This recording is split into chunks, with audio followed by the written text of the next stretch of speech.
Friends, అందరికీ నమస్కారాలు. చక్కటి సూర్యోదయాన్ని, సూర్యాస్తమయాన్ని ఆస్వాదిస్తూ మనం కనీసం ఒక్కరోజైనా ఇలా గడపగలుగుతున్నామా? ఈ ఉరుకుల పరుగుల జీవితంలో నిద్ర లేచింది మొదలు టెన్షన్ పడుతూ, ఏవో ఆలోచిస్తూ, రకరకాల పనులు చేస్తూ మన మనశ్శాంతిని మనం కోల్పోతున్నాం. మరి అలా జరగకుండా ఉండాలి అంటే ప్రతిరోజు సూర్యోదయానికి ముందే మనం నిద్రలేచి కొంచెం సేపైనా రిలాక్స్గా మనతో మనం గడపాలి. అంటే ఏంటి? ఆ ప్రకృతి వాతావరణాన్ని మనము ఎంజాయ్ చేయాలి.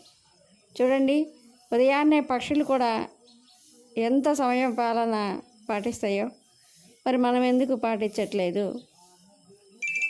రకరకాల టెన్షన్లు పడుతున్నాం అన్నమాట. రకరకాల బాధలు పడుతున్నాం. వాటి వల్ల అనారోగ్యాలు పాలవుతున్నాం.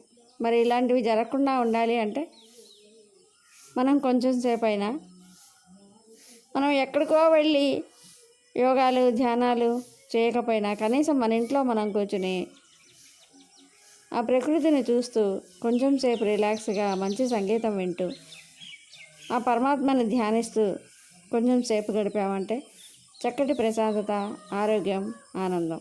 యోగా డే సందర్భంగా అందరికీ శుభాకాంక్షలు. మరి రేపటి నుంచి మీరు కూడా ప్రయత్నం చేయండి. చక్కగా ధ్యానం చేయండి. ఆ సమయాన్ని ఉపయోగించుకోండి. ఆరోగ్యంగా, ఆనందంగా ఉండండి. మేము ప్రతిరోజు ధ్యానం చేస్తున్నాం. అందుకే ఆరోగ్యంగా, ఆనందంగా ఉంటున్నాం. అదే అందరికీ చెప్తున్నాం. Okay friends, thank you.